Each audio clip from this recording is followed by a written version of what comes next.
The Kabbalah of Psychology, the study of the soul. This program is dedicated for a complete and speedy recovery to Ella Reitzina. May she live long, healthy years.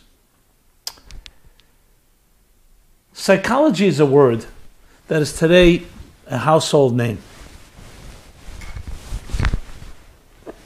Millions, billions of people go to therapy, are dealing with their psyche. Psychology actually means the study of the soul. Psycho is soul, and logi is the study of. For some reason, people call Sigmund Freud the father of psychology, father of modern psychology. The truth is, psychology, being the study of the human psyche, is part and parcel and inherent to the human condition. So it goes back to the beginning of the human race, the first human being. Individually, that individual's involvement with other human beings, spouse, partner, marriage, whatever institution was, community, dealing with children, dealing with parents. This is not a new phenomenon. We've always struggled in that arena, and we've always had challenges. So I would venture to say that the reason we associate with Freud being the father of psychology, modern psychology, even though, for the record, there are many detractors that completely disagree with Freudian psychology, but he's still in many ways the person to disagree with. Today you have Carl Jung, we have Adler, we have Frankl, logotherapy, man's search for meaning, and others. Today, recently, in the last decade or two, we had positive psychology, and I'm sure there'll be more variations and different variations because it's so relevant to the human situation, human condition, understanding what makes us tick, who we are. So what I will be addressing is the Kabbalah of psychology. You can say Kabbalah is mysticism, is soul.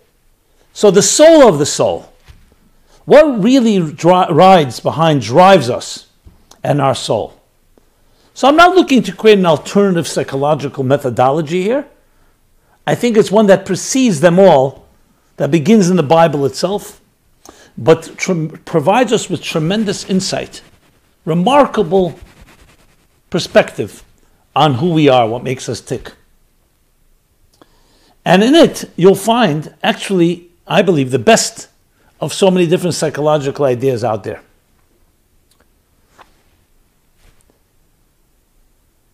So the earliest documentation we have of psychology goes back, of course, to the Greeks, to the Persians, to different scholars, both in the East and West, all trying to understand the soul. The human soul is journey, the pain it goes through, the fears.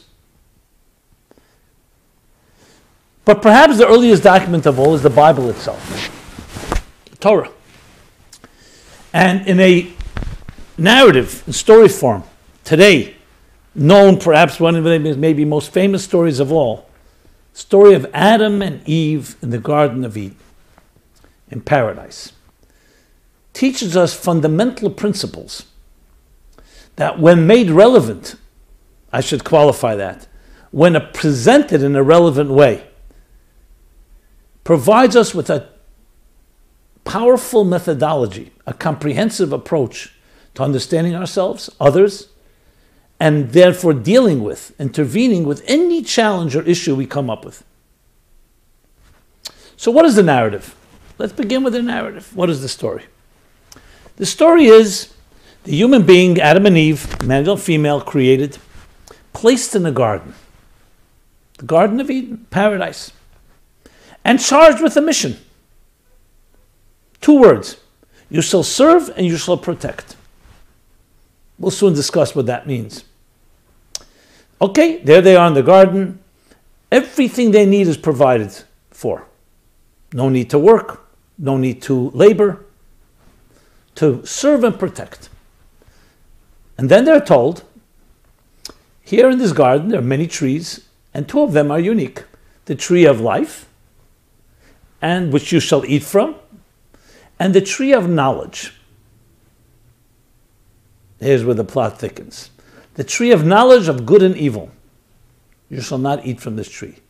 When you will eat from it, you will bring upon yourself mortality and ultimately die.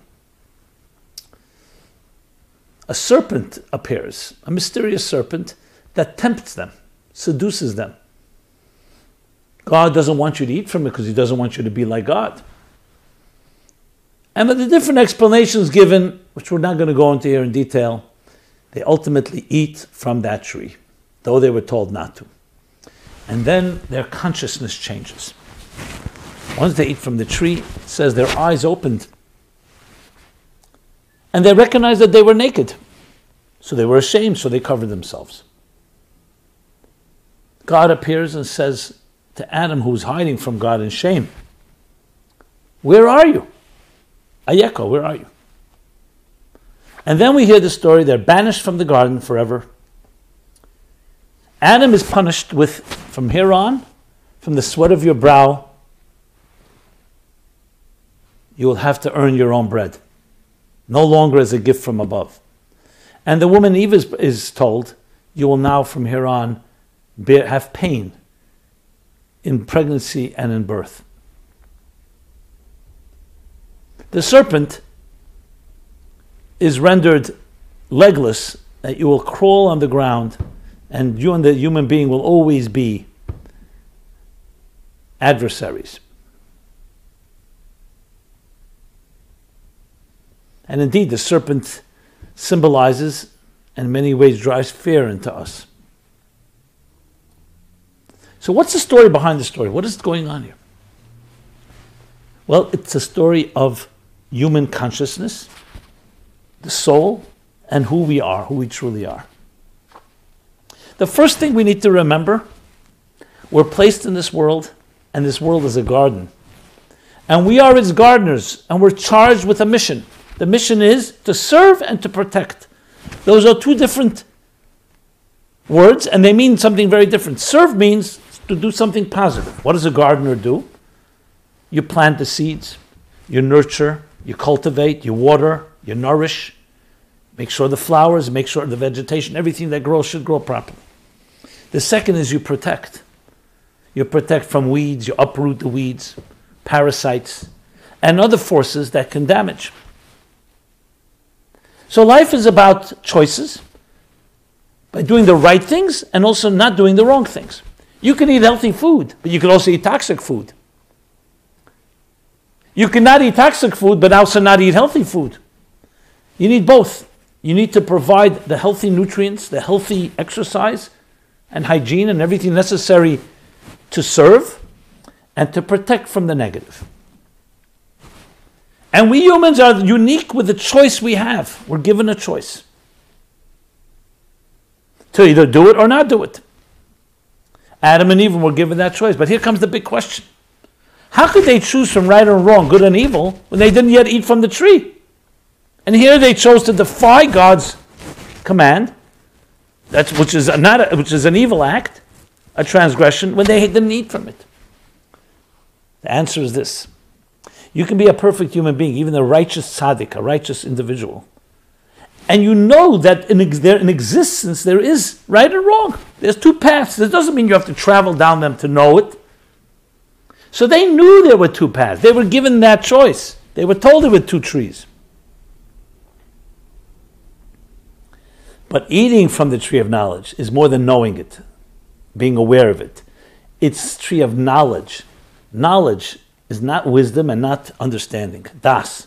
Das is intimate. That's why actually the word for sexuality in the Bible is intimacy. You don't just connect with another person. You become one with them. It's intimacy. Intimate knowledge. So here they weren't philosophically and conceptually aware of right and wrong. They tasted from the forbidden fruit.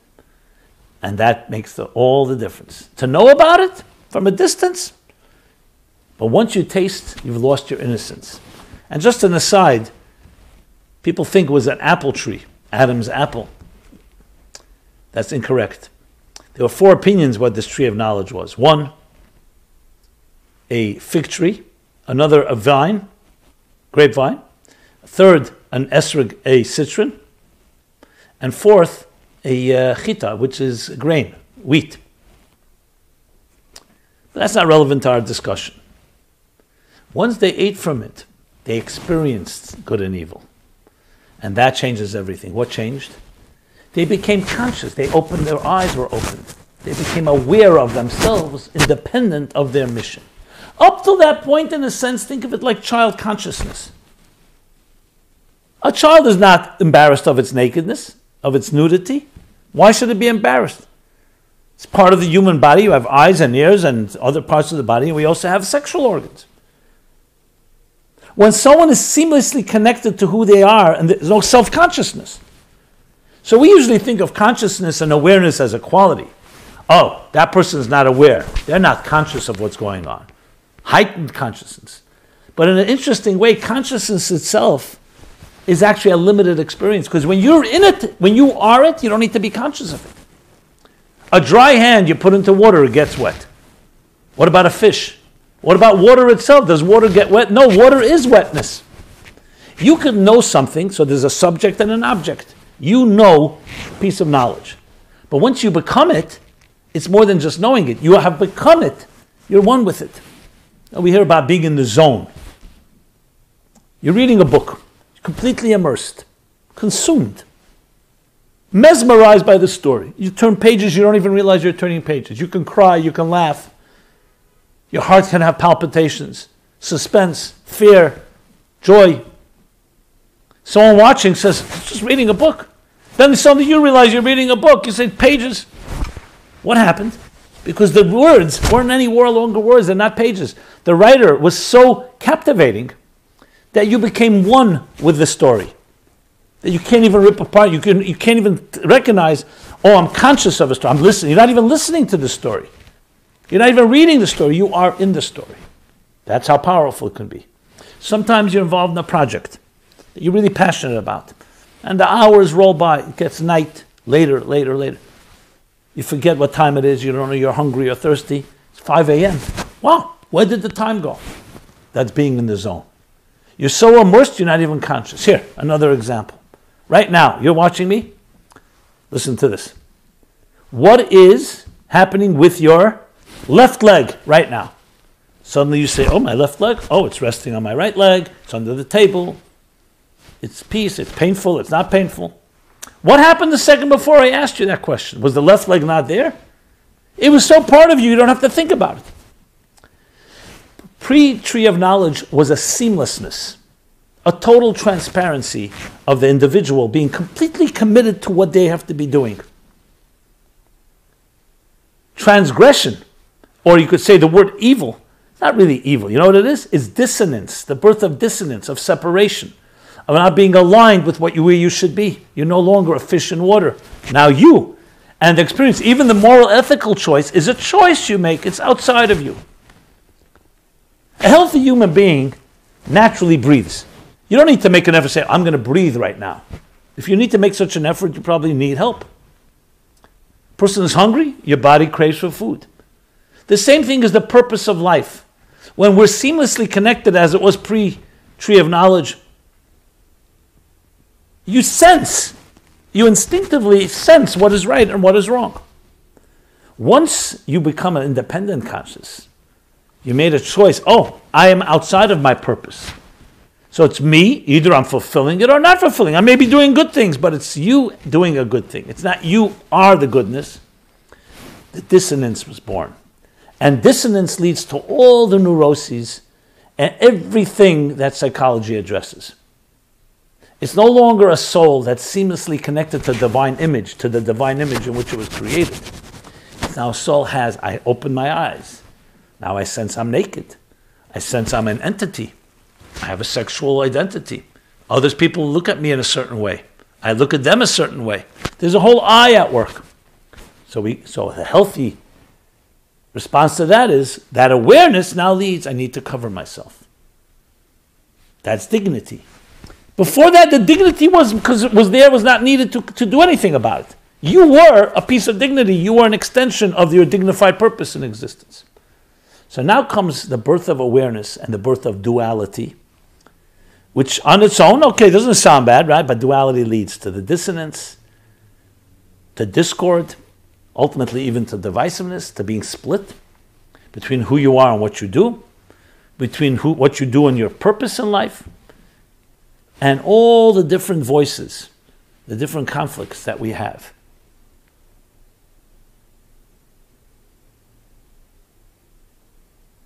And now, of course, the question is, what do we do with all that? This isn't just a narrative. It's told a narrative story. It's a story of who we are, the essence of who we are.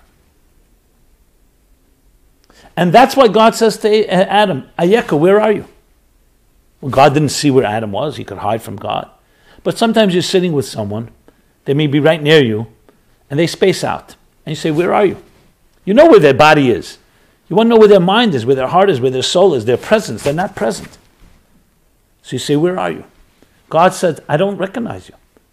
You've betrayed yourself. You've betrayed your purpose. You've betrayed your mission. You've betrayed your dignity. I don't recognize that divine image in which you were created, that agent of goodness. I created you as a gardener. You were supposed to serve and protect. What happened?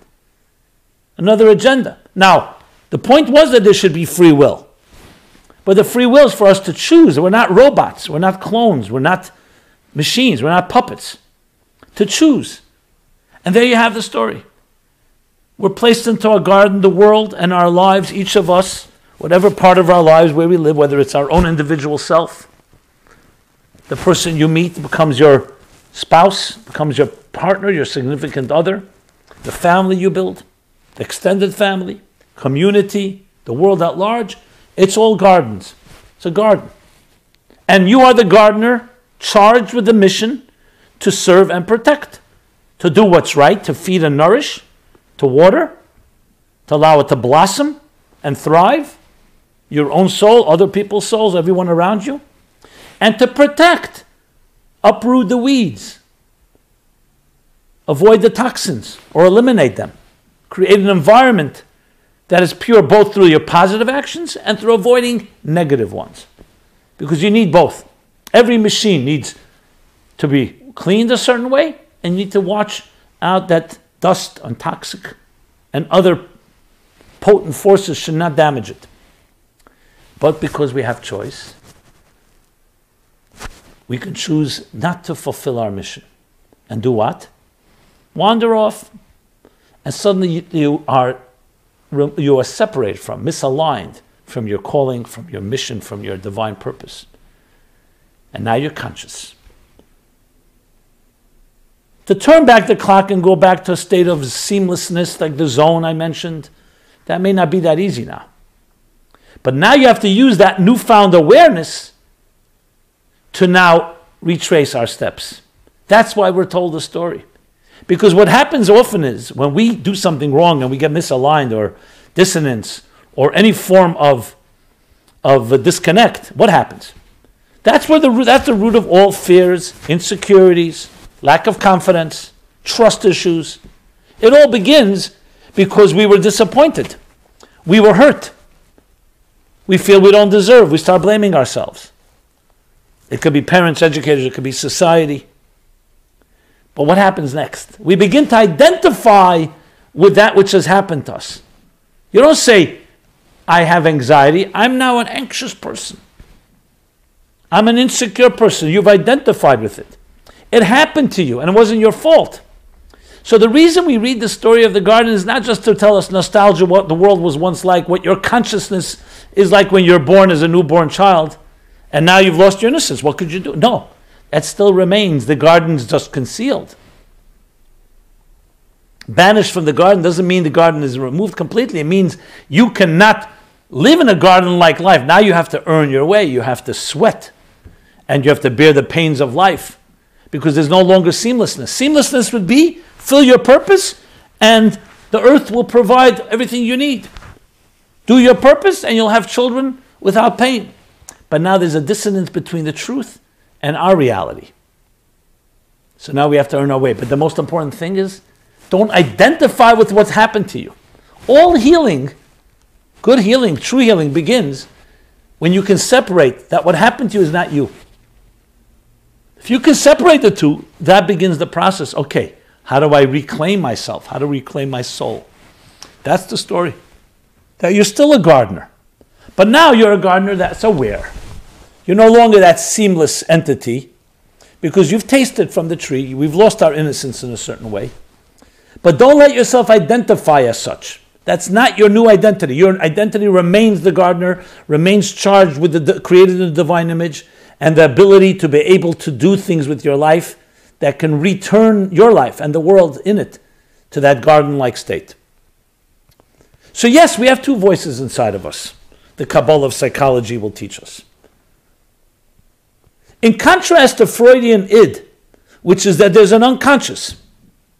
And some give credit to him that of discovering the unconscious, which though anyone reading earlier materials knows that was known, but maybe he popularized it.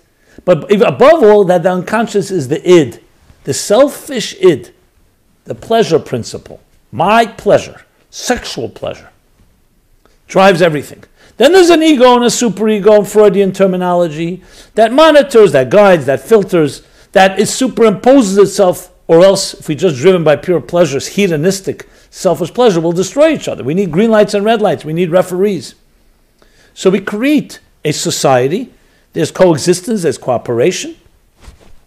But at the essence, the wild, untamed animal, seeking pleasure. In contrast to that, the Kabbalah of psychology, which goes back thousands of years earlier than modern psychology, tells us no. You're in essence a divine image. Not the id, but the yid. A spark of the divine. Pintal yid. A kadat, a spark, a yud. And you're in a garden, not in a jungle and not in a wilderness. However, weeds can grow to the point you ever see a garden that's completely overgrown. It becomes a wilderness, a jungle. But that doesn't mean it doesn't have the potential to be a garden. So it's all there. But now you need to do the work. Before, the work would have been to serve and protect. Now the serve and protect takes on a whole new meaning. You need to uproot the weeds. You need to get refocused because we can all say, you know what, there's no garden any longer. I may believe there was once a garden. I may believe I was once a good person. No, it's right now real and beating inside your chest right now. And you need to uncover it. Yes, it's going to take more work now. Sweat, pain. But you can do it. Yes, you're no longer seamlessly connected that you don't even need to be conscious of it because you're it. You're now no longer it, but you want to connect to it. The last thing you want to do is identify with your new reality. So in chapter 2 in Genesis, chapter 2, it talks about another voice, the id, you can say. Yetzer leva adam ra min urav, there's a voice, a side inside of you, that does is selfish. But that comes in chapter 2, not in chapter 1, not in Genesis, in this next chapter. Because in essence, you always remain beautiful, you always remain a garden, always remain a flower. But now you want to discover, where are you? You want to realign your being, your consciousness with the divine consciousness, with higher consciousness. To the point that you can become one with it again, where you don't need even to be conscious because you're it. You become the water, you're not just experiencing it. But it's in stages. So now the knowledge we've gained, and we've tasted, and we've experienced, and we've lost the innocence, that knowledge makes sure you don't become identified. Everyone makes mistakes, but don't make a philosophy out of them. It's not who you are. Don't justify it. Say, this is who I am, but there's a backdrop. You know, whenever you teach someone art or music, or in any scenario, you always want to have to juxtapose your reality that exists with a more perfect reality. You think of an x-ray. They take an x-ray, God forbid you have a problem with your lungs. Someone has a problem, there's some block. So you take an x-ray of the lungs, they juxtapose it on a screen, on a film, on the screen with healthy lungs, and then you say, oh, you see here? Here there's some type of gray area, shade area, so on. The same thing in art. You need to have a perfect form of art so you can say, here's where I am compared to that perfect circle. Same thing psychologically. We're told about the Garden of Eden, we're told about being in the zone, we're talking about seamless connection where you're not even aware because you are it, to teach us what the standard is And then we can say, okay, where am I? So it's meant to be that backdrop. It's meant to be so we can juxtapose our lives over a more perfect scenario and say, okay, how do I now go from here and get it back to that pure archetype? And that's the process, and that's the work we do. So all of psychology comes down to that. These two voices, good and evil, right and wrong, knowing that you're a garden fundamentally, and this is a choice you're given, and no matter what happens in your life, that does not define you. That's what happened. You have to clean it up. But the goal is to reclaim the garden that each one of us is. Now, there are many, many aspects to this, and this is where you can look at different schools of psychology. Behavioral psychology is important because sometimes you just need behavior to realign yourself, because fundamentally you're that way, but you need the behavior. Positive psychology is very much based on this principle that we're fundamentally a good people, and the positive psychology reveals that. Being positive. Looking toward those objectives, looking at those higher standards. Frankel's search for meaning, logotherapy, the search for meaning, for purpose, for direction. And even Freudian psychology, the id, is one part of it, not the whole picture. He got it right. There is some forces beneath the surface, but there are deeper forces at work. I'm not going to go reconcile and bring all the schools of psychology into the picture, but laying out the Kabbalah of psychology, the study of the soul, helps us understand ourselves in a completely new way. The implications are very far-reaching. Difference between a fear-based education and a love-based education. The importance of love. Not just because we need love. Love actually is what brings out and reinforces and more than validates, strengthens and sustains and nurtures the inner flower and the inner garden within ourselves. Fear is to protect, yes. You need to protect from the weeds, but it's not a fear that's debilitating or demoralizing. As I said, the implications are far-reaching. It's a whole different way of looking at the human being. Without being naive, we understand the loss of innocence, we understand mistakes people can make, deliberate ones, the harm, the hurt people can do, parents to children. And indeed, this is what we're all seeking. Whether you call paradise, the Garden of Eden, Utopia, Aquarius, Age of Aquarius, Nirvana, there are hundreds and hundreds of names. Every human being, I submit, is looking to get back to that Garden of Eden. Think of our memories, our childhood memories.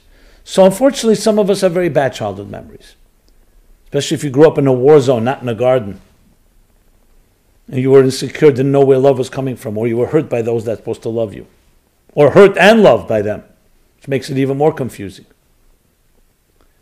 But everybody wants, conceptually, some of us dismiss it as being idealistic. Nostalgia is not like what it used to be. It's fantasy. It's not fantasy. It's something we all seek because we want seamlessness. We gravitate toward love. We want the garden. We want that beauty in our lives. And it's what we admire most. That's what we look for. That innocence, that purity. One of the most famous films, Citizen Kane, is based on this principle.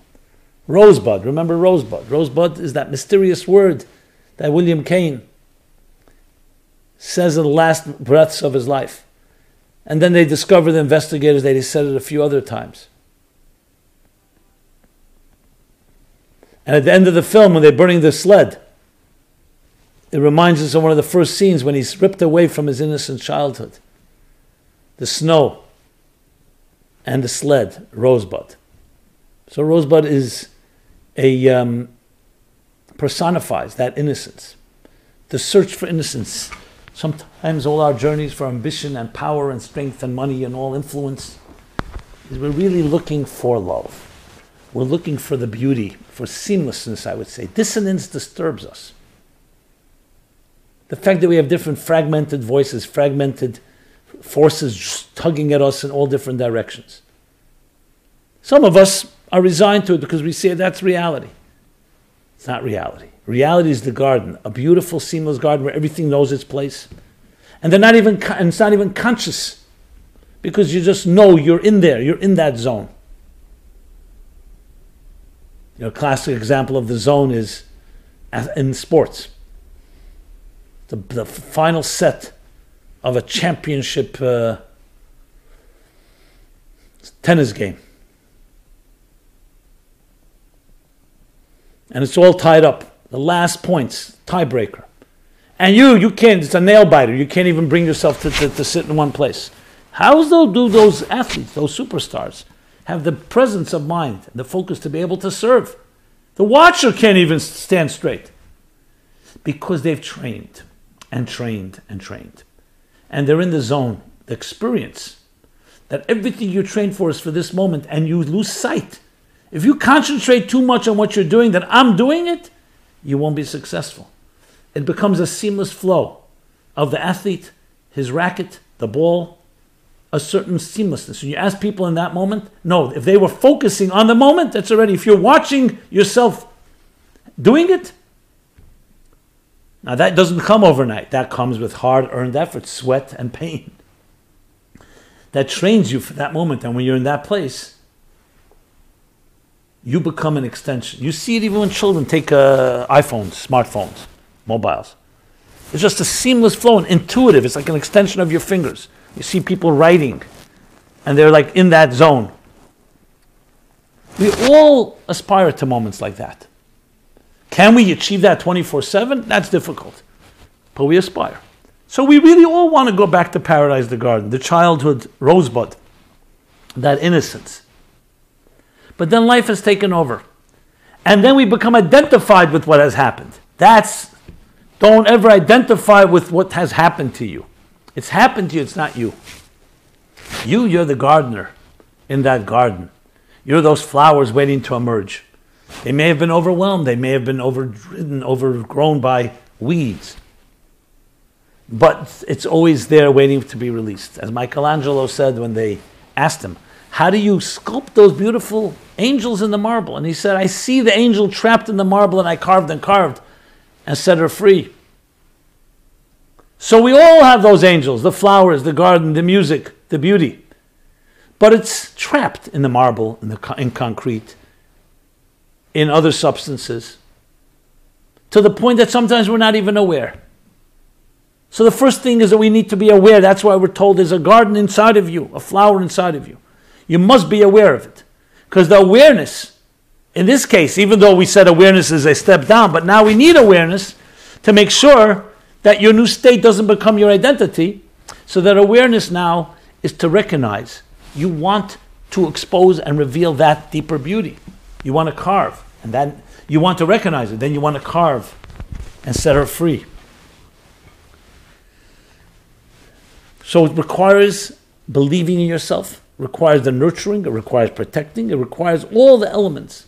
And that's the essential concept. I don't necessarily want to use the therapy as a limited word. Sometimes it takes on that shape. It's the journey back to your beauty. It's a journey back to your more perfect state, more seamless state. And though we dismiss children are naive, they don't know what's going on, but there's a certain innocence and beauty that they're not aware of their own giggling and their own happiness. It's not like, oh, you know what, today I'm in a happy mood. No, you're just happy. You don't even recognize you're happy because that's what you are. It's not what you're doing. It's not what you're experiencing. It's who you've become. You embody, you personify. Happiness reincarnate. And that changes the entire way of looking at life. Because even the negative things become stepping stones. They're part of the process of returning to this beautiful place. They're part of the process of making sure that they're weeded, that they're harnessed, that they're disciplined. So in order for your garden, and you the gardener, to emerge, re-emerge, but this time in a permanent way. So really the world is a garden waiting to be released. And each of us, our little corner is that garden in our own way, and it's our job, the gardener, to do what has to be done. And even if you wandered away, and even if you're not recognizable to yourself, you've betrayed yourself. You betrayed your calling, your destiny. Ayeko, where are you? You still have a way back, because it's still beating inside you. It's still there. So you need to study about it and read about it, embrace it, Be around people that believe in you. And if our parents and our educators and our environment supported this, obviously from young age, it would be a lot easier because you have a good head start. But that never means that if you didn't have that, God forbid, that it's too late. There's no such thing. The garden can never be destroyed. You and the garden you can be banished from the garden. You and the garden can be two different realities. Your consciousness and awareness may not be a garden-like one. But that's just waiting for us to do something about that, to realign and reconnect. So this is the Kabbalah of psychology. The soul of the soul is the study of the soul, of what makes our souls tick. Our souls are pure. Our souls are beautiful. But then they go through life. And life does many different things to disappoint us, to break us, to hurt us. And we develop fears and anxieties and insecurities and inhibitions and all the neuroses we spoke about, the dissonance, milder forms, more harsher forms. And it shapes us, it defines us. Here's the process of how to here's the way we reverse the process. By reconnecting to what we really are like, recognizing it, and doing things about it. When you do something good and kind, you're not just doing a nice thing, you're actually revealing the real you, the real garden within you. When you avoid negative things, you're weeding, you're protecting, you're serving and you're protecting. It's a true psychology. Now, it would require a lot more time to develop this into detailed methodologies and interventions, but you definitely can. And you see how it's all-encompassing, that every different schools of thought, different schools of psychological thought, all can be complemented. Some of it is not consistent with this, and some is. So I want to conclude with the following words. It's all about you and I and how we see ourselves. See yourself as a garden, as a beautiful psyche, a beautiful place. And your home is a beautiful environment. It's a platform. See yourself as the gardener, here to serve and protect. Commit to that mission and do whatever it takes to get there. I have no doubt that you'll succeed. This is what we're here for, the Meaningful Life Center. Meaningful life, a purposeful life, a life of beauty, a life of harmony.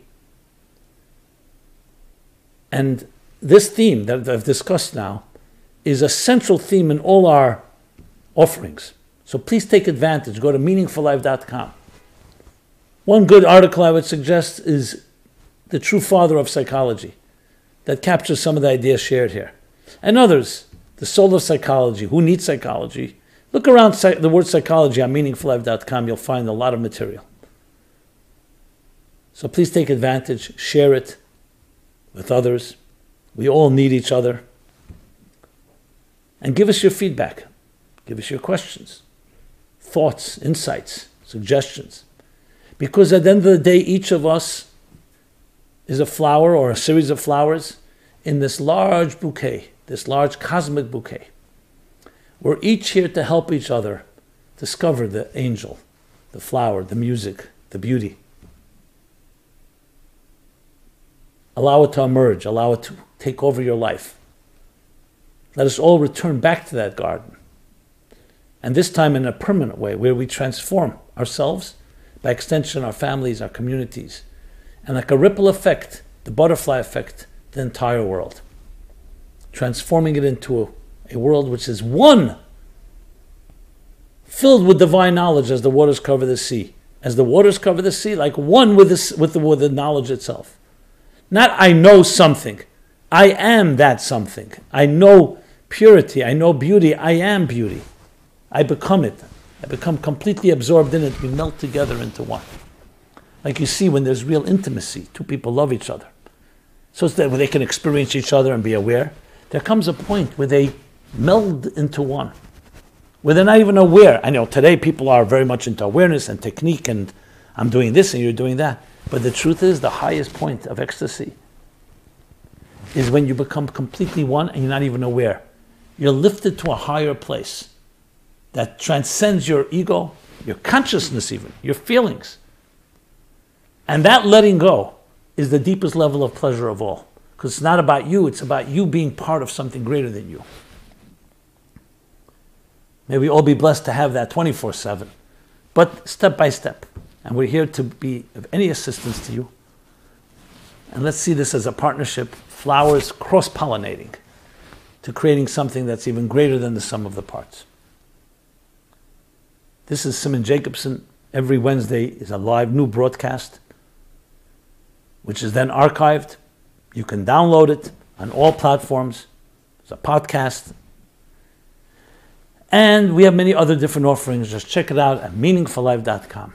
Thank you so much. This program is brought to you by the Meaningful Life Center. Please help us continue our programs. Make even a small contribution at meaningfullife.com/donate.